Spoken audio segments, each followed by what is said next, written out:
आज महाराष्ट्र के दो पॉपुलर रेसिपी का कॉम्बो, तीखी चटपटी ढेचा और स्वादिष्ट स्पेशल पोहे का मिश्रण। ढेचा पोहा ट्राई करते हैं जो बेहद यमी, टेस्टी और हेल्दी होता है। रेसिपी सिंपल है, आपको पसंद आए तो वीडियो को लाइक, शेयर और चैनल पे नए हैं तो इसे सब्सक्राइब अवश्य करें। साथ ही आप सबों का बहुत सारा welcome Mamta Mishra and cooking channel पे।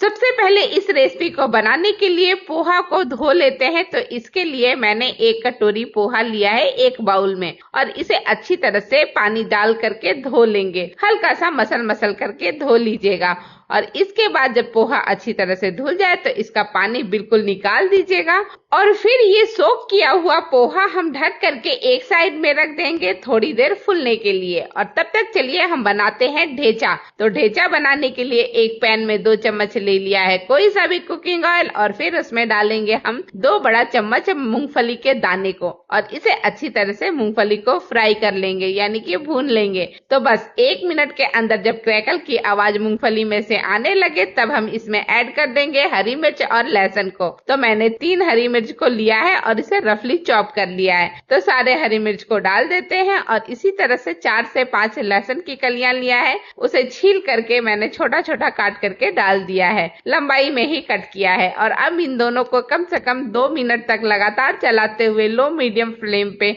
अच्छी तरह से भून लेंगे।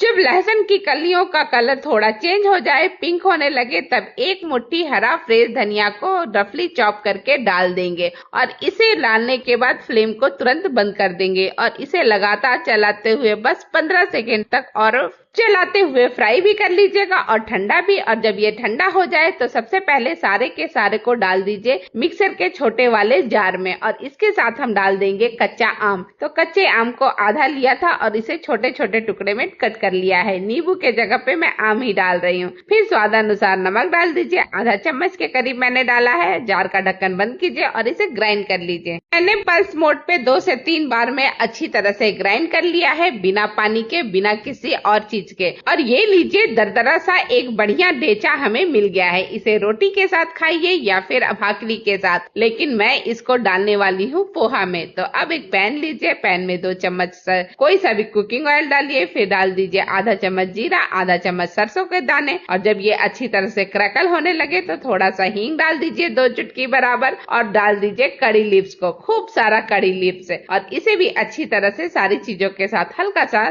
फ्राई कर लीजिए। और फिर इसमें डाल दीजिए अब बहुत सारा प्याज। तो मैंने एक मीडियम साइज के प्याज को बारीक चॉप करके डाल दिया है। इसके साथ वेजिस भी डालती हूँ। तो सबसे पहले मैंने बारीक चॉप किया हुआ शिमला मिर्च डाला है और 1-1 स्पून में सारी चीजें डाल रही हूँ और इसी तरह से गाजर को भी बारीक चॉप करके डाल दिया है। और इसके साथ ही हम इसमें डालने वाले हैं आलू को। तो आलू को भी मैंने बारीक चॉप करके ही डाला है। बहुत छोटा सा आलू लिया था और इसके छोटे छोटे टुकड़ों में कट कर लिया है। सारी चीजों का शेप और साइज आप अपने टेस्ट के अनुसार कर सकते हैं। अगर बड़ा रहेगा तो थोड़ा ज्यादा टाइम लगेगा पकने में। अब सारी चीजें, सारे वेजेस पड़ गए हैं तो अब डालते हैं थोड़े से मसाले। तो सबसे पहले हम डालते हैं हल्दी। इसमें ज्यादा मसाले हम नहीं डालने वाले हैं और हल्दी के साथ ही हमने 1 चम्मच डाल दिया है नमक, छोटी वाली चम्मच से, और छोटी वाली चम्मच से हल्दी आधा चम्मच डाला था। दोनों को अच्छी तरह से मिक्स कर लीजिए और अब इसे लो फ्लेम पे ढक करके कम से कम 3 से 4 मिनट तक पकने दीजिए। 3 से 4 मिनट हो चुका है, अच्छी तरह से सारी चीजें पक चुकी होंगी। एक बार लीड खोल करके चेक भी कर लीजिए, सारी चीजें अच्छी तरह से पक चुकी है। तो अब हम इसमें डालेंगे ढेर सारा ढेचा। तो मैंने थोड़ा सा ढेचा बचा लिया है और बाकी सारे ढेचा को डाल दिया है और इसे अच्छी तरह से सारी चीजों के साथ एक बार मिक्स कर लेंगे। और फिर हम इसमें डाल देंगे पोहा जो कि फूल करके काफी अच्छा हो चुका है। तो सारे पोहे को इसी वक्त हम इसमें ऐड कर देंगे और अगर आपको लगे कि नमक कम है तो इस वक्त टेस्ट करके आप नमक भी डाल सकते हैं। सारी चीजों को अच्छी तरह से मिक्स कर लीजिए और बस हमारा पोहा बन करके रेडी हो चुका है।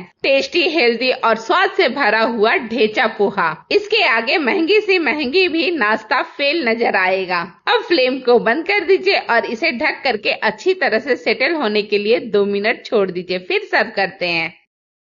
2 मिनट के बाद सर्विंग प्लेट में पोहा को हम सर्व कर रहे हैं। ढेचा पोहा देख करके कितना बढ़िया लग रहा है, कलर, टेक्सचर सब बढ़िया। और इसका स्वाद तो बहुत बेहतरीन होता ही है, बहुत बढ़िया फीलिंग देता है खाते टाइम पे। ढेचा का कॉम्बिनेशन वाला ये पोहा आप अपने घर पे जरूर बनाइए। ये थोड़े ढेचा बच गए हैं जो मैं रोटी या भाकरी के साथ खा सकती हूँ। देखा ना रेसिपी कितना सिंपल है। सिंपल रेसिपी फटाफट बनती है और खाने में टेस्टी होता है तो मजा आ जाता है, बार बार बनाने का मन करता है। ये देखिए मैं पास से आपको दिखाती हूँ, है ना बढ़िया टेक्सचर वाला खिला खिला ढेचा पोहा। इसी के साथ ये वीडियो यहीं समाप्त करती हूँ। आप सबों का वीडियो देखने के लिए दिल से बहुत बहुत धन्यवाद। Thank you.